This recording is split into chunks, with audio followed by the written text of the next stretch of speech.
ফেরেশতারা চাবুক মারতে মারতে জাহান্নামের দরজার কাছে যখন নিয়ে যাবে, চোখের পানি ঝরঝর করে ছেড়ে দিয়ে জাহান্নামের নিকটে যখন মানুষটা যাবে রে বাবা, হঠাৎ করে ওই তালবিল ইলমটা হাসরের দিনতে সে হিসাবের জন্য রেডি হয়ে যাবে কি নাই?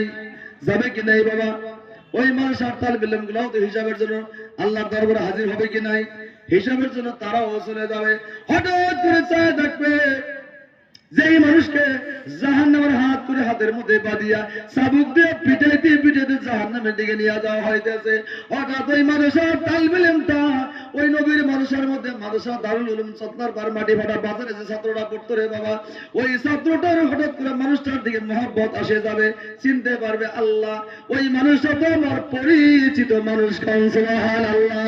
কেন জাহান্নামের ফয়সালা করা হয়? ওই মানুষটাকে দেখে ওই ছাত্রটা সিজদায় পড়ে চোখের পানি সাজ্জার করে কান্দে আল্লাহ। হাবের সাহেবের জান্নাতের ফয়সালা করা হবে। হাবের সাহেব জান্নাতে যাবে না, আলেম সাহেব জান্নাতে যাবে না। বাবা কতটা খেয়াল রাখবেন। কেন জান্নাতে যাও না? ফেরেশতারা বলে, হে বাবা তুই জান্নাতে যাস না, কি হয়েছে? মাদ্রাসার ছাত্র তুই জান্নাতে যাস না, কি হয়েছে? বলে নো নো নো নিভার, আমি জান্নাতে যাব না। বলে কি তোর আবদার? বলে কত? তখন হাত দিয়ে ইশারা করবে।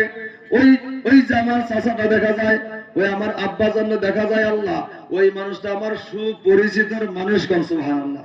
বলে কেমন করে? কি প্রমাণ আছে? বলে আছে প্রমাণ। ওই হাবের সাহেবের মুখ দিয়ে জোর জোর করে হাদিসটা বের হয়ে যাবে। ভাই ছাত্রজন হাদিস পড়ছাল না গো? পড়ছাল কি নাই? হাদিসটা তার মনে আছে কি নাই? মনে আছে। হাদিসটা জোর জোর করে বের হয়ে যাবে। ওই ছাত্রটা হাসরের দিন আল্লাহর কাছে যায়, বলল আল্লাহ মান কারা আল কোরআনা, আল্লাহ গো তোমার নবী না হাদিসের মধ্যে বলে দিয়েছেন যেই ব্যক্তি কোরআনে কারীমের তিলাওয়াত করবে, যেই ব্যক্তি কোরআনে কারীমের তিলাওয়াত করবে ওই মানুষকে তো আল্লাহ জান্নাত দিবেই দিবে। ওই ছাত্রটার সুপারিশে আমার আল্লাহ 10 জন করে মানুষকে জান্নাতের ফয়সালা করবে। ওই আলেম সাহেব হাবিব সাহেবটা হাদিসটা পড়বে আর বলবে আল্লাহ যদি তোমার নবীর হাদিসটা শুদ্ধ হয় সত্য হয় আল্লাহ, ওই হাদিসের খাতিরে আমার সুপারিশটা তোমাকে কবুল করতে হবে। আল্লাহ পাকের দয়া আসবে কি নাই?